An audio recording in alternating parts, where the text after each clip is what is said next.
ফিরে এলাম বিরতির পর। শীত পড়েছে জাঁকিয়ে, তার সঙ্গে চলছে দিকে দিকে আগুন পোহানো। কিন্তু সেই আগুন পোহাতে গিয়ে মর্মান্তিক পরিণতি, অগ্নিদগ্ধ হলেন এক বৃদ্ধ, এমনটাই অভিযোগ উঠে এসেছে। এমনটা খবর কল্যাণপুর থেকে। শীতের প্রকোপ থেকে বাঁচতে আগুন পোহানো এবং সেই আগুন পোহাতে গিয়ে গুরুতর ভাবে দগ্ধ হয়েছেন আগুনে কল্যাণপুরের এক প্রৌঢ়। তার নাম ধীরেন্দ্র দাস, ব্যক্তির বাড়ি ঘিলাতলি ঘাটে। কল্যাণপুর অগ্নি নির্বাপক দপ্তর সূত্রে খবর, ব্যক্তি আগুন পোহাচ্ছিলেন। অগ্নিদগ্ধ হবার পর নিজেকে বাঁচাতে পুকুরে ঝাঁপ দিয়েছিলেন। অগ্নি নির্বাপক দপ্তরের কর্মীরা খবর পেয়ে সেই ব্যক্তিকে অগ্নিদগ্ধ অবস্থাতেই পার্শ্ববর্তী পুকুর থেকে উদ্ধার করেন, হাসপাতালে নিয়ে যান। কল্যাণপুর হাসপাতালে বর্তমানে চিকিৎসাধীন থাকার পরেও আশঙ্কাজনক অবস্থায় জিবিতে রেফার করা হয়েছে বলে হাসপাতাল সূত্রে খবর। আগুন পোহাতে গিয়ে কার্যত অগ্নিদগ্ধ হলেন এক বৃদ্ধ। কি বক্তব্য, কি ঘটনা জানা যাচ্ছে কল্যাণপুর থেকে, শুনুন।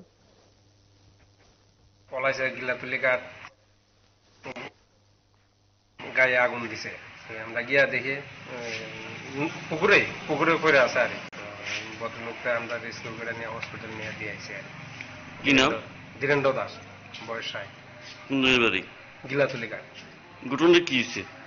আমরা এখানে একটা ফোন আছে, গায়ে আগুন দিছে, তো গেলাম, গিয়া দেখি ঠিক এই ঘটনা। ওই তো ভদ্রলোক পুকুরে গিয়া পড়ছে আর কি, পুকুর থেকে আমরা ওটা নিয়ে হসপিটালে নিয়ে দিয়ে। আপনারা শুনলেন সংশ্লিষ্টের বক্তব্য। যদিও আগুন পোহাচ্ছিলেন তিনি এবং এই শীতের হাত থেকে বাঁচার জন্য আগুন পোহানোর ছবি ধরা পড়ে প্রত্যেকটা জায়গাতেই, এবং এই শীতের হাত থেকে বাঁচার জন্য আগুন পোহানোকে কেন্দ্র করে কার্যত দুর্ঘটনা। সামান্য